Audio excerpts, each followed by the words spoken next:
Hello and welcome to Reimagining Love. I'm Dr. Alexandra Solomon. Relationships have the power to wound us and the power to heal us. As a clinical psychologist, author, and professor at Northwestern University, I've devoted my life to studying intimate partnerships and family dynamics.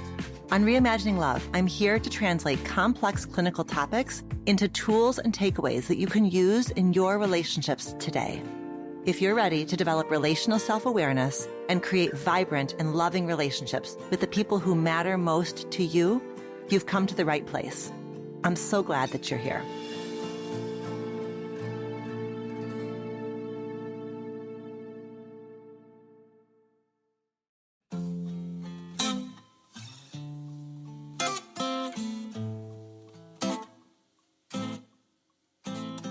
I am really delighted to share this Love Stories conversation with you.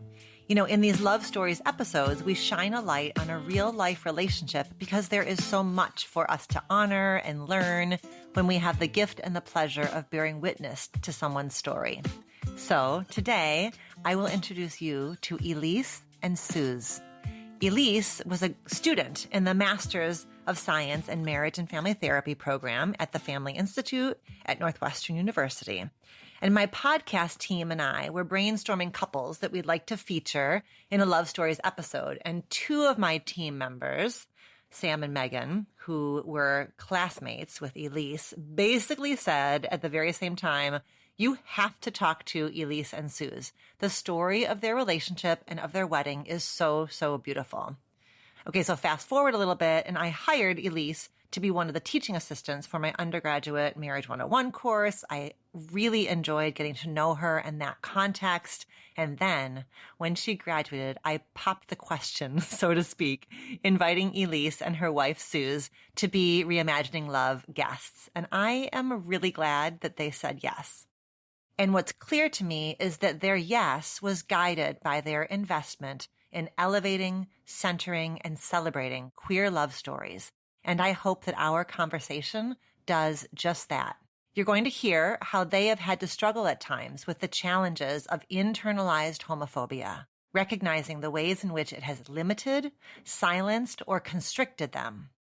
And you're going to hear about their transition to marriage and how they were intentional about when to integrate so-called traditional elements of the wedding day and when to subvert those elements in the name of authenticity. And you will hear how deeply committed they are to continuing to grow and heal in the context of their marriage. No matter where you are in your relationship journey and no matter who and how you love, I know this conversation with Elise and Suz is going to offer you something valuable. Enjoy. Elise and Suz, thank you so much for being here with me. Thank you for having us. Yeah, thank you. Okay, so I want to start by just taking a moment to contextualize the three of us. Like, how did we get to this conversation? So, Elise, you were a student at the Family Institute at Northwestern University. You were working on your MS-MFT degree, and you graduated spring of 2022. And so I first got a chance to meet you when you agreed to be a teaching assistant for the undergraduate Marriage 101 course. And so that's how you and I first met. And then you were classmates with, and now you are good friends with, Sam and Megan, both of whom were working with me as graduate assistants during their time. And now I have gone ahead and just hired them because, as you know, they're both fantastic. And so then that means that last summer at Megan's wedding, I got to hang out with you, Elise, and I got to meet you, Suz. Yeah, it was such a fun day. It was such a fun night, yes.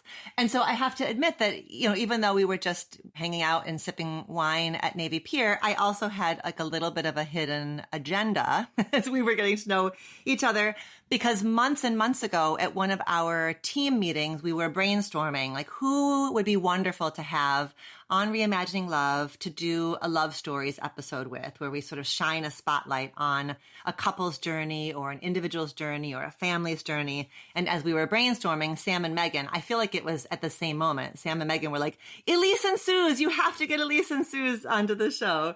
And so that was when the seed was planted for me. That's so sweet. Yeah, that's really nice. Then I popped the question and you both said yes. And I'm so glad that you said yes. Yeah, I'm so glad we're here. Yeah, me too. This is such a cool opportunity to get more queer stories out there about love. Absolutely. So can we start by just having each of you introduce yourselves, like kind of locate yourselves, who each of you are as individuals? So yeah, I am Elise. I'm a fresh therapist out working in the world. I am super queer in all the ways. Live in Chicago, where we met, and I grew up here. So really, Chicago's deeply home in a lot of different ways. Yeah, we've been married for just over 3 years. We have 2 dogs. One of whom I got to meet a little bit ago, and so cute. And Suz, how about you? My name is Suz. I work as a stylist here in the city of Chicago, and I am also just interested in interior design. I do some design work on the side and some like illustration stuff on the side as well. Also very queer. I identify as a butch lesbian, also white. Yeah, I know. I was trying to think. I was like, identity is so slippery. That's right. Uh-huh. How did the two of you meet? How did your paths cross? You said it was here in Chicago. We won the Tinder lottery is a term I just learned today actually on TikTok, the Tinder lottery. But that's how we initially met, is through that app. And yeah, Susanna really won. I was going to say, I feel like I'm the real winner. I had just been convinced by a friend to download Tinder, and I was very, not against it, but apprehensive. I was like, I don't know. Like, I don't want to do the one night stand things. Like, that's not, and that was what I had associated with Tinder. But a friend was like, no, you should really get on it. Like, that's how you meet people, whatever. Downloaded it. And Elise was like one of the first 2 people that I started messaging with. And she was the first one that was like, okay, I don't really want to like talk on this app anymore. Let's go on a date. And we went on our first date, and I like never really opened the app again. Oh my gosh. Is the Tinder lottery when you meet somebody fantastic on Tinder, or is it when you just get to meet somebody fantastic right away and don't have to do a whole bunch of swiping and a bunch of first dates? Based on what I inferred from the TikTok, I think it's just like, cool, I found someone, we're committing, we're moving forward, and I don't have to swipe anymore. Oh my gosh. And Elise was one of the very, very first people that you were messaging with. Yeah, it's like one other woman that I was talking to. And Elise was the only one that I was having like any real conversations with. Oh my gosh. I still have the screenshot of the first ever message that Susanna sent me to initiate the conversation on Tinder, which is fun. Oh, that's sweet. So, okay, so we have this first date, and then how does it progress? Well, can I share? Yeah. The silly parts? Yeah. I want to hear the silly part. Well, so we had planned to meet up at this like no longer existing sort of burger and beer place in Logan Square. And I tend to run early for things. So I was early. And then Susanna let me know. She's like, I'm running late. So I was like, just kind of sitting there waiting. And then she shows up. And the first thing she says was like, hi, I'm covered in gasoline. I need to go to the bathroom. I'll be right back. I was, of course, confused and intrigued. And like, okay, there's got to be a good story. I don't think it even really was a good story. It was just that I had stopped to fill up my truck on the way to meet you. And the like gas pump was like leaking everywhere. And then I had to like fight with the gas station attendant because I was being charged for gasoline that was like coming out of the pump. Like, so I was late and like reeked of gasoline. And it, for some context too, like my dating history is such that I had never really been on like a date before. I had always ended up dating people who were friends first. Yeah. Then we just sort of like slipped into romantic relationships. So I've like never been on a first date at all. And I like was coming to meet Elise and was like, well, great. Now I'm late and I'm covered in gasoline. Literally flammable. I was like, this is the worst first date imaginable. Yeah, I didn't think it was going to go well. On my end, my history with first dates has been that they are very long. The partner I had most recently before Susanna, our first date was like 20 something hours long. It was like a little bit ridiculous, and I think not maybe a way I would approach dating in my more mature years. But so I had that, like, if it went well, that meant it was going to be like a multi-day hangout. Okay. And Susanna was... I was under the impression that, like, in the movies, you go and you have a drink and some food, and then you say, like, it was very nice to meet you. Maybe we will meet up again. And then you part ways. Because, like, that was my understanding. So, like, when the date was wrapping up, I was like, okay, it was really good to meet you. Bye. And just, like, left. I guess very abruptly, which I tend to do in my personal life. When I'm done, I'm like, bye, and I just walk away. And I feel like other Midwesterners are like, you're so rude. You're supposed to stick around for like 20 minutes after you say goodbye. It's so the nature of dating that there's so much like hidden curriculum. There's so much happening beneath the surface around how do I indicate interest? How do I not come on too strong? And I hear that was happening for the two of you, was that like in Elise's mind, a long date would be a good date, but Suz, in your mind, that wasn't going to be the mark of a good date. Like, but there's neither of you, of course, are verbalizing that, but you're sort of acting it out and pinging off of each other. Hey, absolutely. And I think from my end, like there's some like internalized homophobia and like general like messages around like butch women being predatory in certain ways, and I have always been like so hyper aware of that stereotype and like so afraid that I might come off that way. And so for several of our first dates, I think I came off as maybe not as interested as I was because I didn't want to seem like predatory or like trying to get into your pants. Like it's like a very like stereotypes of like butch women being like players, and I was so afraid of appearing that way. Again, I think because of some internalized homophobia that I hadn't dealt with. We did not kiss. I got in my truck and went home, and Elise walked home, and I didn't even offer her a ride. But it was interesting enough that we made it to date 2. And by date 3, I think, was the day where I was like, okay, so look, I like you. Do you feel the same? I'm confused. I was like, do you want to be friends? Like, what's the vibe? And then at that moment, Susanna was able to be like, no, I do. And then we shared our first kiss. And then again, I left very abruptly. I was like, kissing is done. Goodbye. I'm walking home now. Anxiety. Yeah. I can imagine, Suz, that for you, there was a kind of relief when Elise took a leadership role around clarity and like put her internal world out there for you, because you, like you would describe so beautifully, like that battle going on inside of you of like, Suz, you were kind of like bumping up against a fear and a script that as a butch woman to be taking the lead too much, coming on too strong was a fear for you. And so you were really holding yourself back. And I can imagine it was a relief for Elise to just put her cards on the table. Absolutely. It was a huge relief too, to just have someone that was willing to put their cards on the table so clearly and directly. Because I think another part of my dating history is that I dated a lot of women that don't identify as queer, and who like that slip into romance was very like unspoken and like not comfortable for them because they hadn't come to terms with their own sexuality or whatever.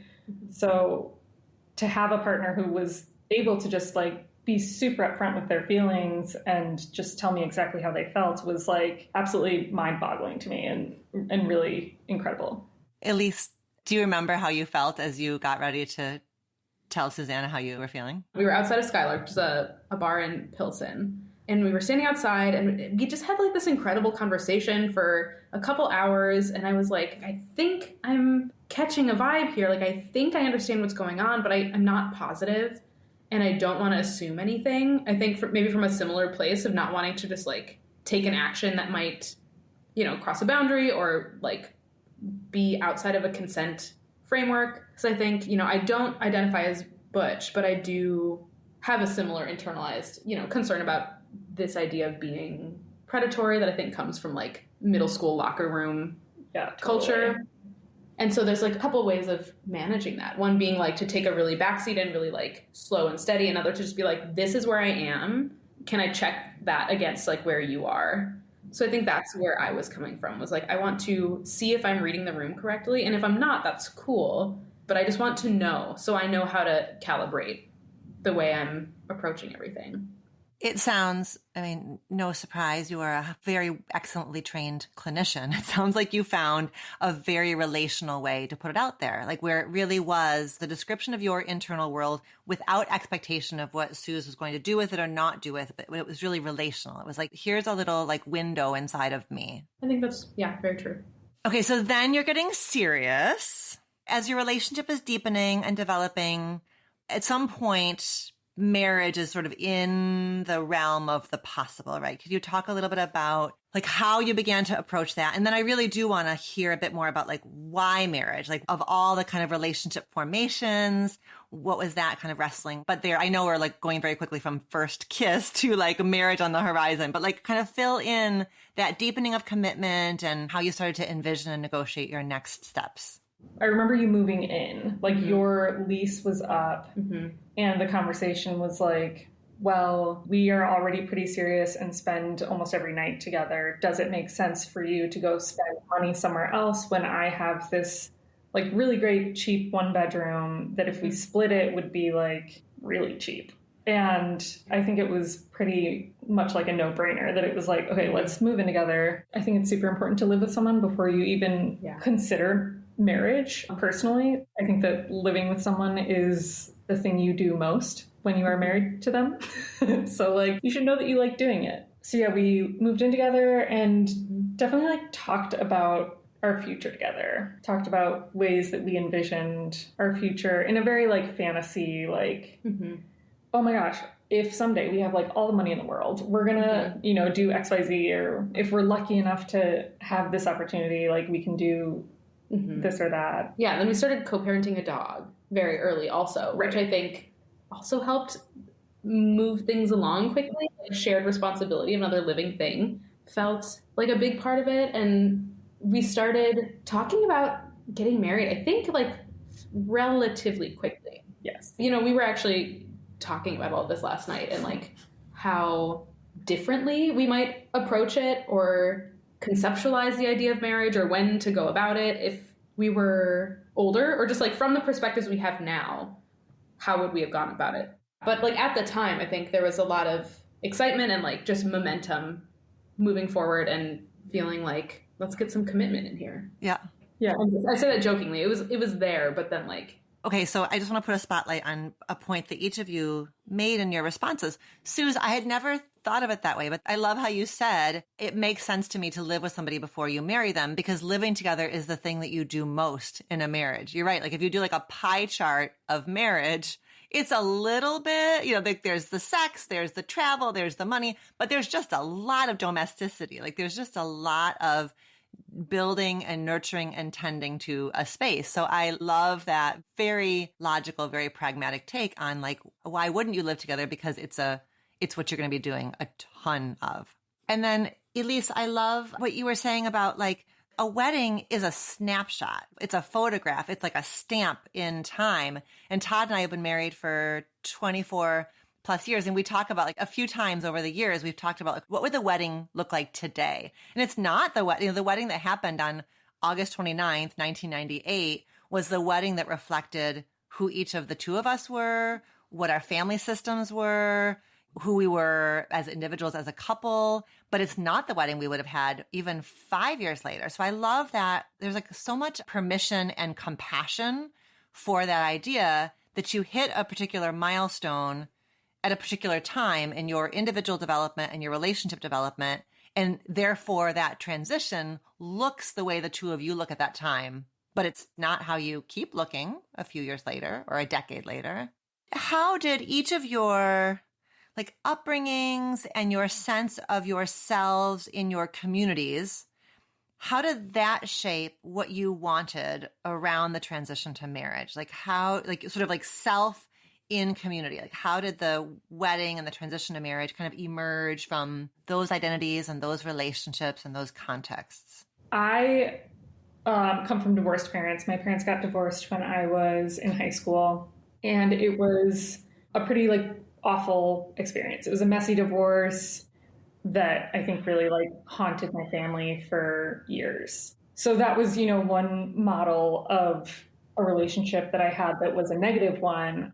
But I did have models of relationships that I aspired to. My aunt and uncle have a relationship that I think is really incredible. And my aunt was dating a woman who's now her wife that also just had like a really lovely relationship. And I think I saw both of them as relationship models that I could actually aspire to in a way where I was like, oh, like marriage is about changing with one another. Like marriage is about like growing with one another and like taking interest in stuff that the other person is interested in while maintaining your own interests that are separate from them. And like I was able to pick up on things from other family members without really having my parents as like a solid example.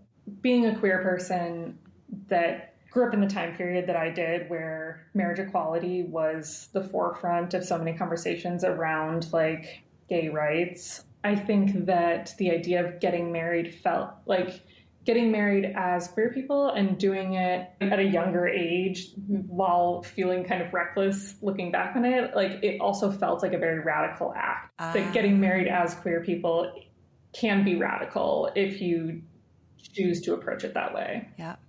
Susanna, how old were you when marriage equality finally came through the Supreme Court? Yeah, so I would have just graduated college. I was in like the worst relationship of my life.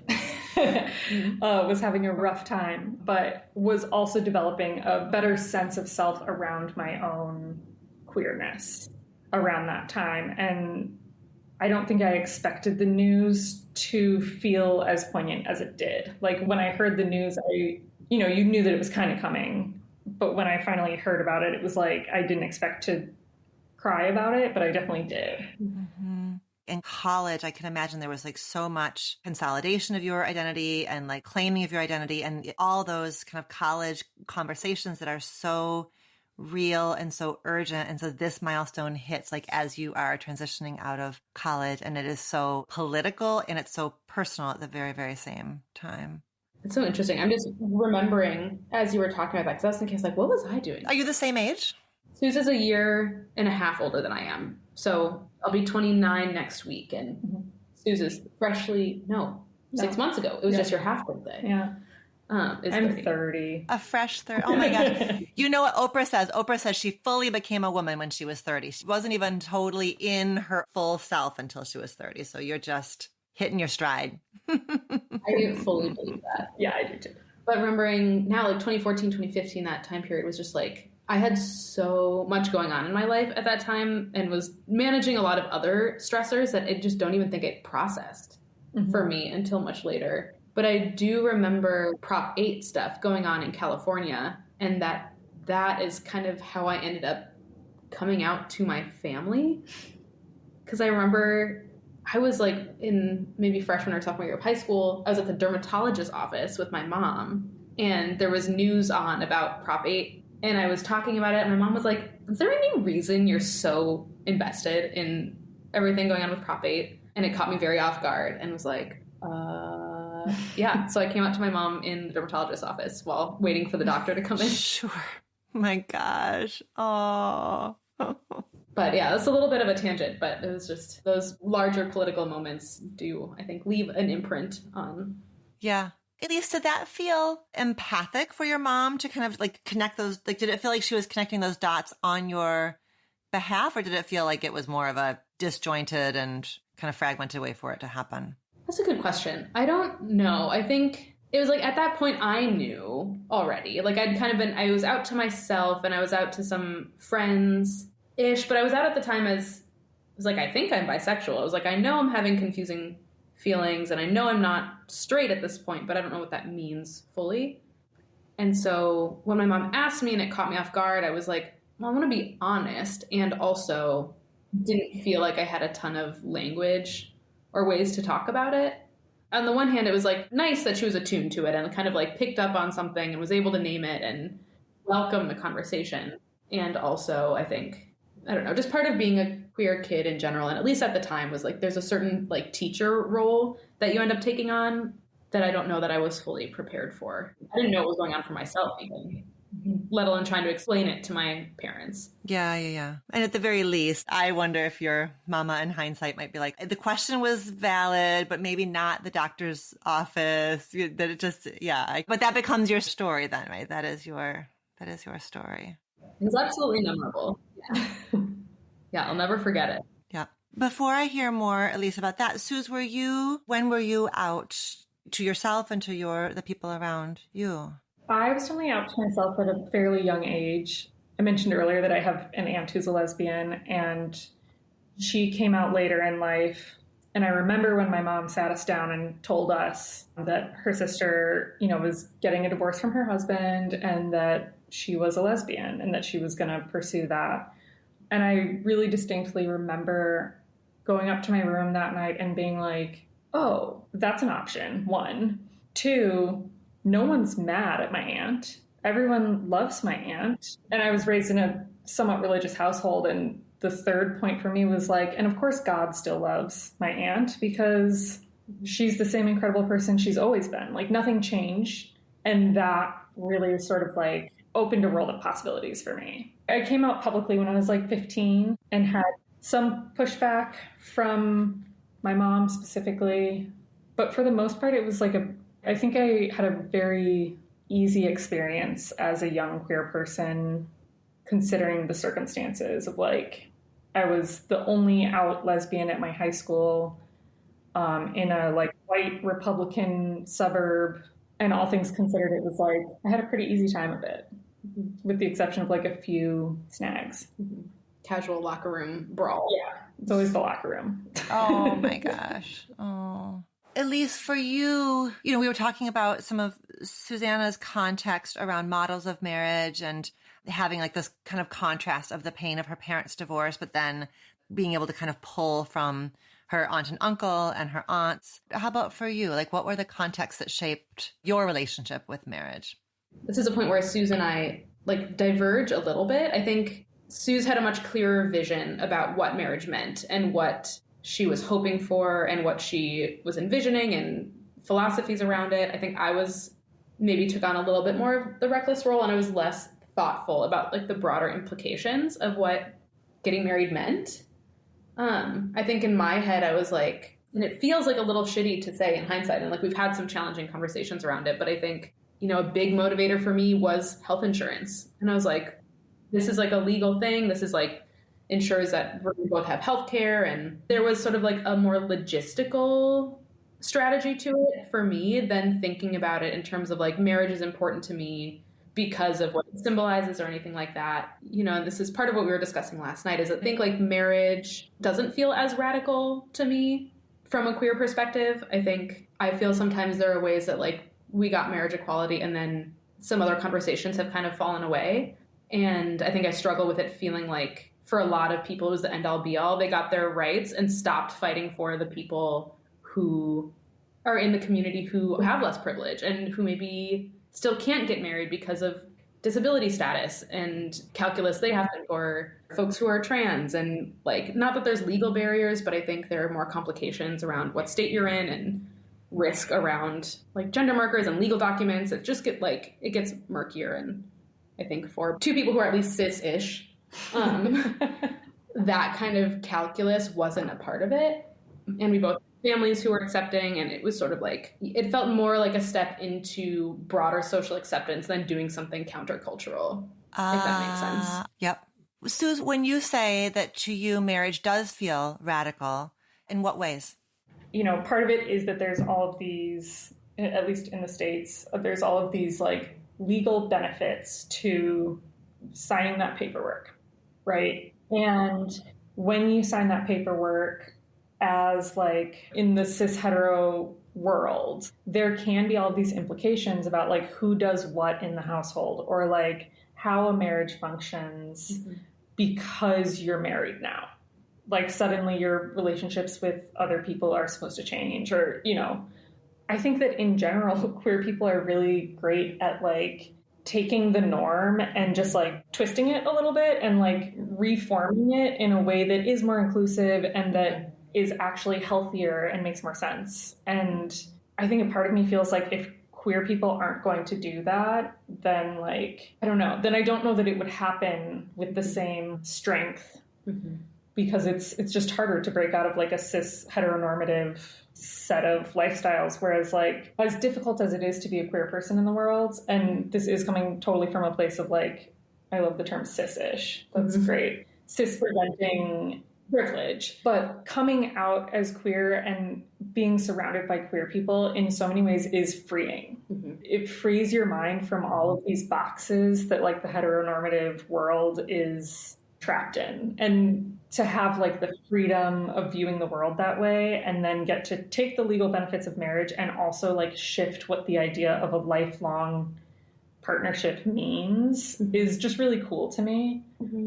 I also remember something you said around the wedding when we were kind of discussing, like, for me, having a more formal ceremony was less important. For Suz, it was really important. And, you know, we did do it and it was beautiful. And I'm glad we did ultimately. But I remember one of the things you said about why you wanted it was, and I wish I could direct quote it, but something about how you wanted to prove, I think it was especially for your family, if that's okay to say, that our relationship and our love was just as valid as anybody else's.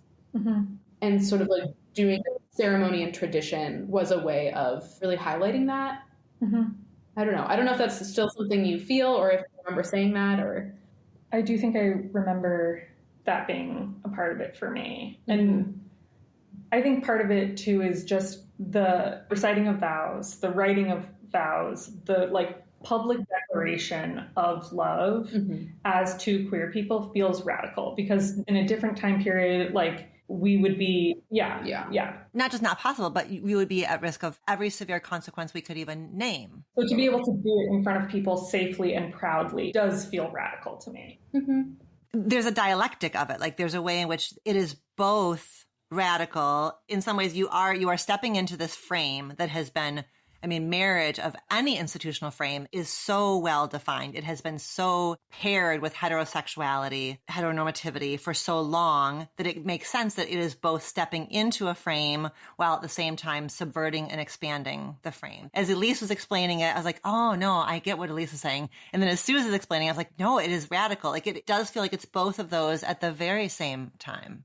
That is sort of queerness in a way. Yeah. Also, like when you were saying, like little bit ago, Elise, you were saying that it felt shitty to name out loud that in part marriage was a business decision. It was about health insurance and about legality. That is true for every couple, queer and straight. I think maybe one of the 87,000 advantages of heterosexuality is you can kind of hide behind that it's not a business decision. Like somehow I think that maybe that for every straight couple, that calculus of cost benefit, risk benefit is there as well. But perhaps maybe one of the privileges of heterosexuality is that maybe can stay unnamed or something in a way that because of the way in which the two of you as a queer couple are deconstructing and making choices, of course, it's like there for looking at and talking about perhaps in a way that straight couples can and often do avoid or leave unnamed. It feels like, I don't know that this is fair to say, or maybe it's an overgeneralization,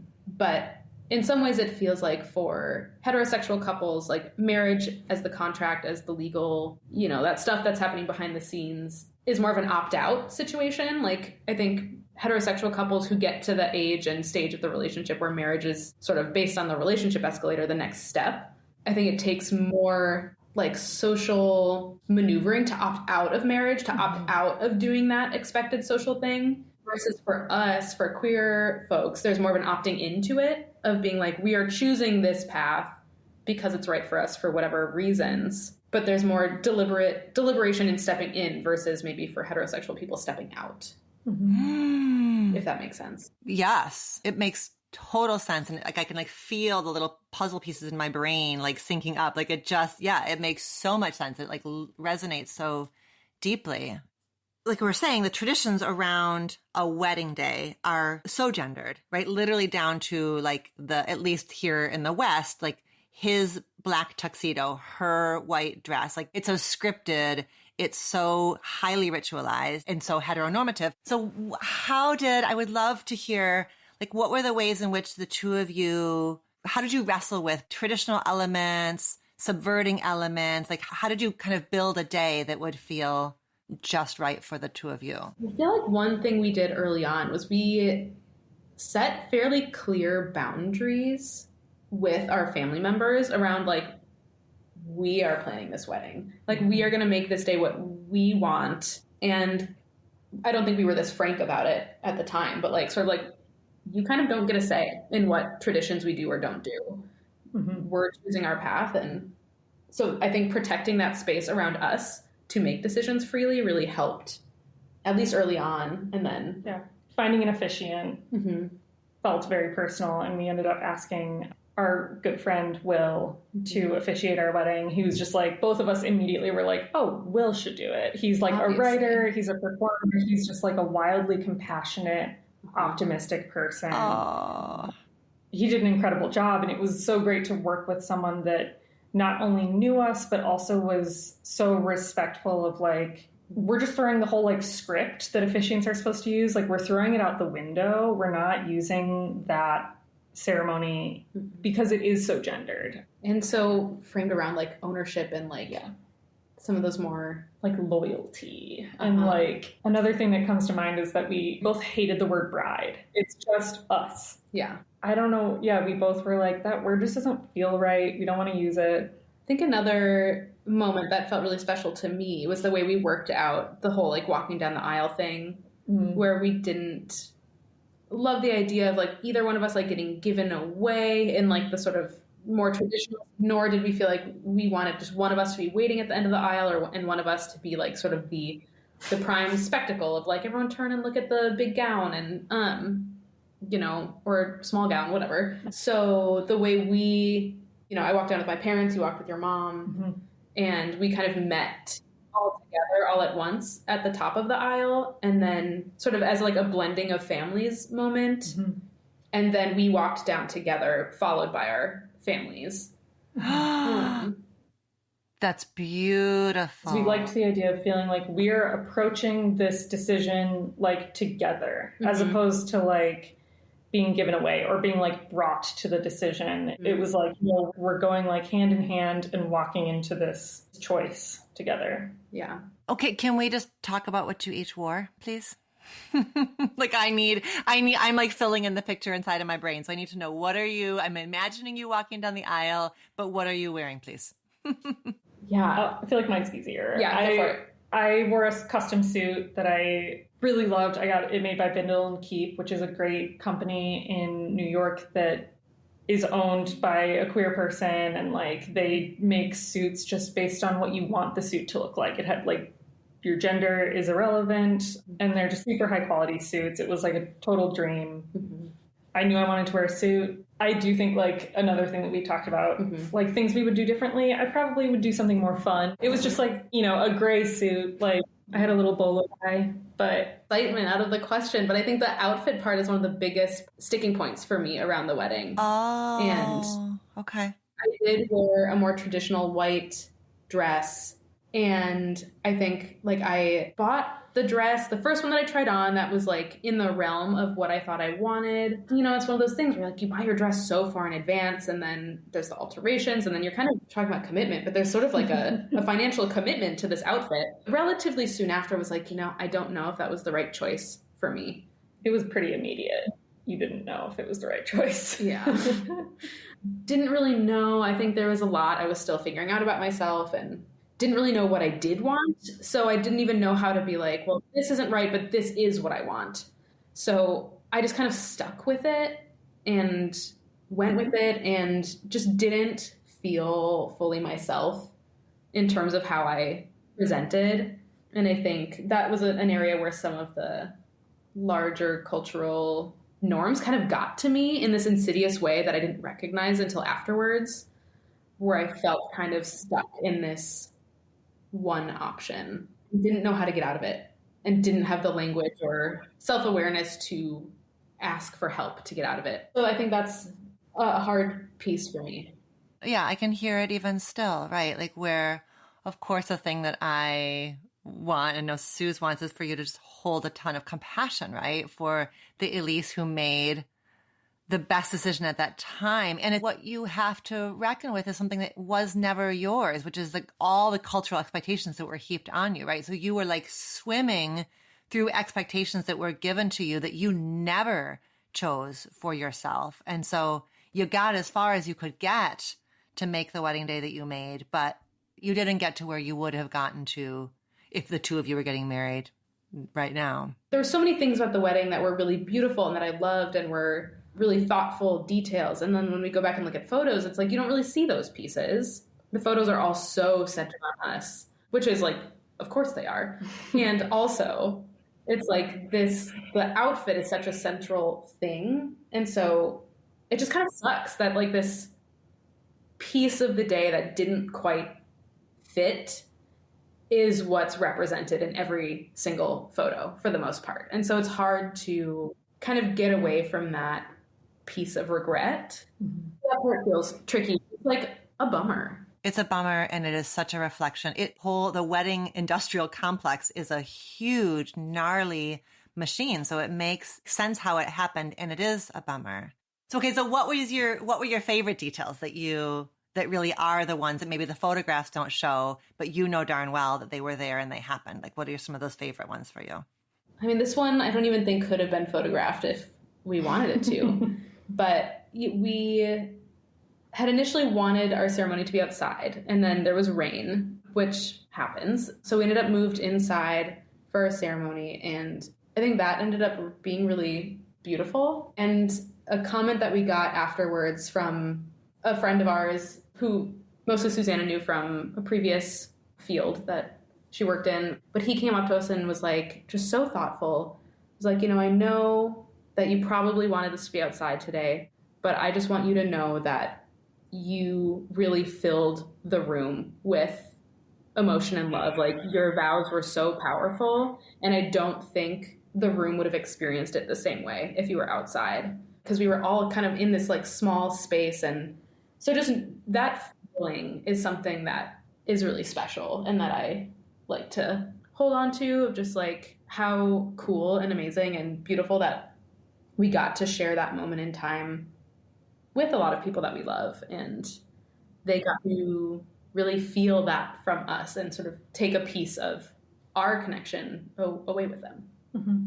Yes. I think it's one of the generosities of a wedding is that like you give people not just the chance to be near you and to shine on you and to celebrate you, but also witnessing you gives them a chance to sort of like reflect on their own relationship to their love story journey. Like if they're young and they hope for this in the future, it feels one way. If they're married, it, gives sort of this point of like reminiscence. Like it's such a generous offering for a couple. And I can imagine, right, that just the difference between outside and inside for you all, at least this one guest experience, was that it just really supercharged that experience that he was able to have with the two of you.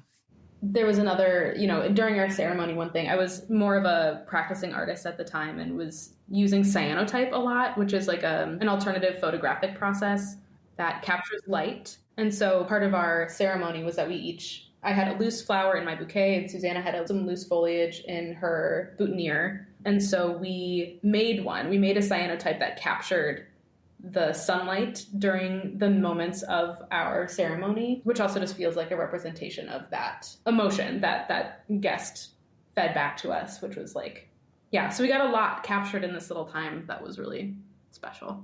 Which was all during the ceremony, which is kind of funny because that was something that you weren't even super interested in doing.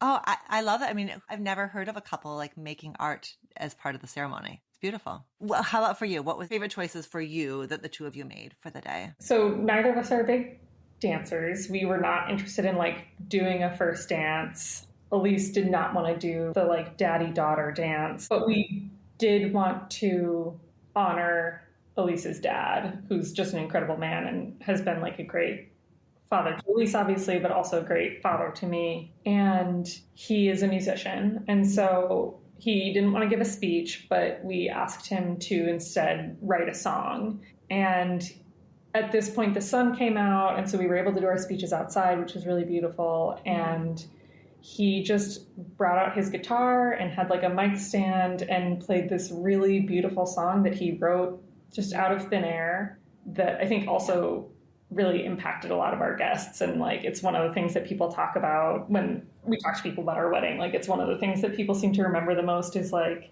his song and how like fun it was and beautiful and just a really special moment that comes from being like raised by artists like Elise was. And so yeah, it was really nice. That's beautiful. I cannot imagine that there was a dry eye there as he played. I imagine it was so. Did either of you get tearful as he played? Oh, I was crying all day from like, I'm a crier. I just was like, I don't think at one point had a dry eye. So I'm not as much of a crier. I don't know that I did. I think more so for me, it's like my cheeks get sore from smiling more than I cry. When it's a joyful moment. Yeah. What have you noticed about life together as a married couple? Like, what stands out as most different, most enjoyable? Like, what's that transition been like?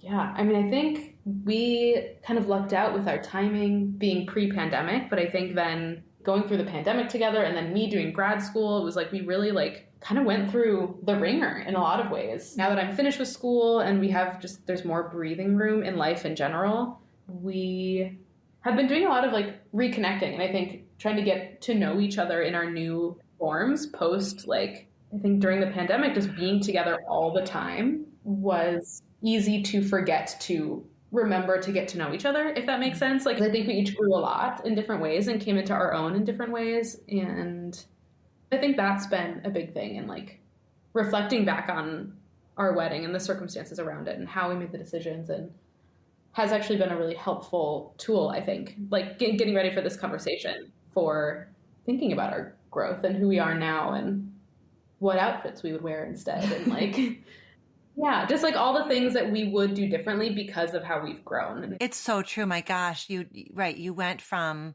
this glorious wedding day to not too long after pandemic, grad school, all of that. Yeah, so you'll never be able to disentangle the sort of early years of your marriage from those really huge kind of external challenges and stressors and growth promoters. And I hear that's certainly what it's been for both of you. Like, it's just been a ton of growing.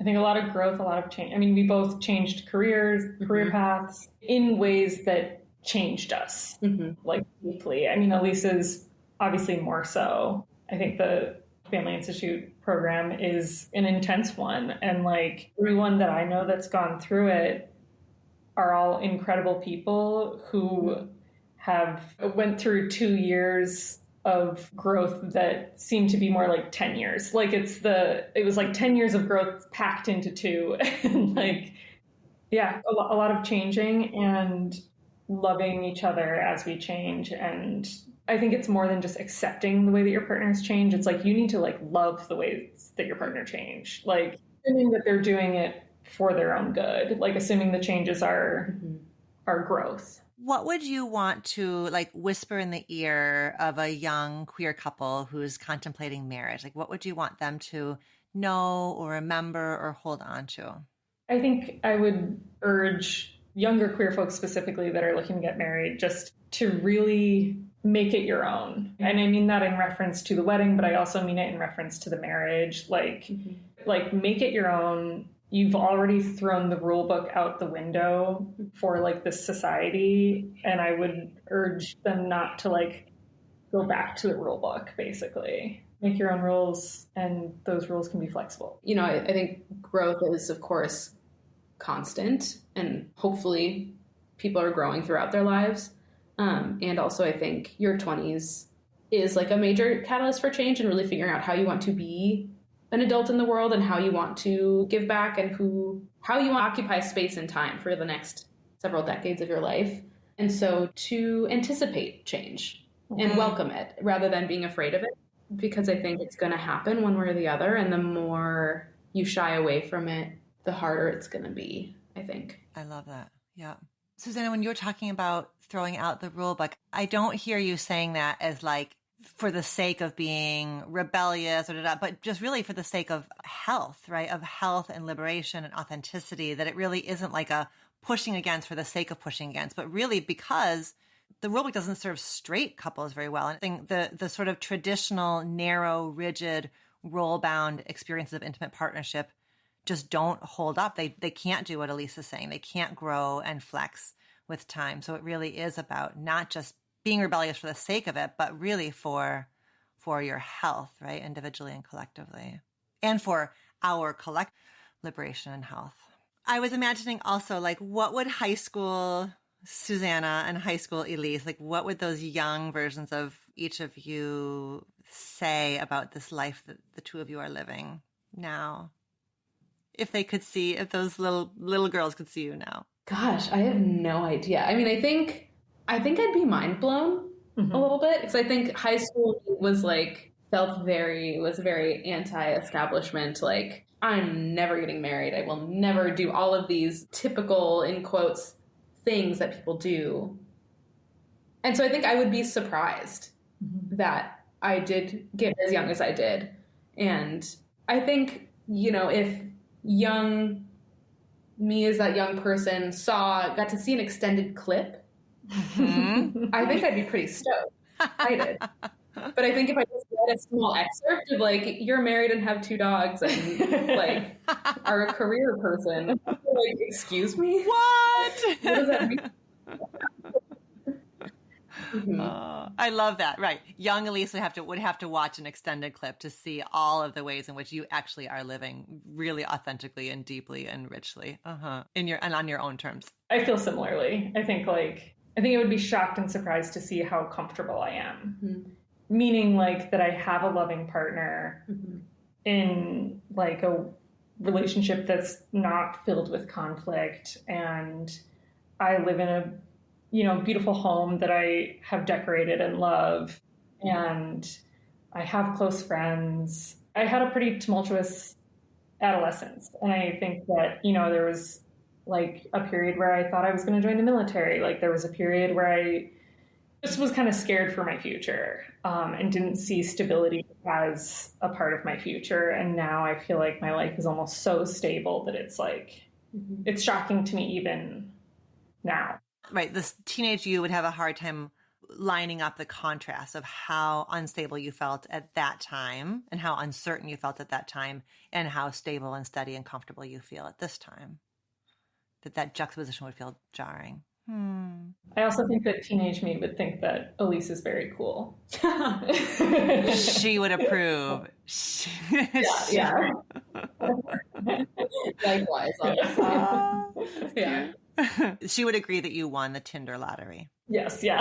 Oh, yes, I love that. I think that first of all, the two of you are really lovely storytellers, and I think you were really, like, generous in sharing yourselves and sharing your experiences, and, like, the way that we move through the conversation, like, is such a nice chance to, like, dive deeply into things, like, kind of tighten the lens and then widen the lens. And I think that you've given a really, like, lovely chance to kind of look at the landscape of your relationship story and kind of, in terms of identity and community and development. So I'm so appreciative of your time and your generosity of sharing yourselves. So thank you. Yeah, thank you for having us. I agree. It was a really lovely experience for us, I think, to be able to re-examine these things. Well, thank you both so much.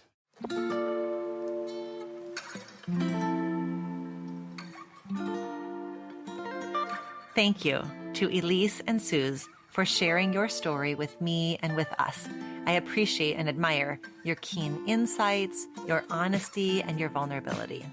And to you, Reimagining Love listener, I have every confidence that this episode made you think in a more nuanced way about the transition to marriage and how to create your own unique love story in a way that honors your personalities, your journeys, and your identities.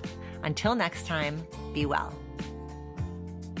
Do you have a relationship question that you want to have answered on the show? Follow the link in the show notes of this episode to send in a written or audio question. Questions can be about intimate partnerships, family relationships, friendships, you name it.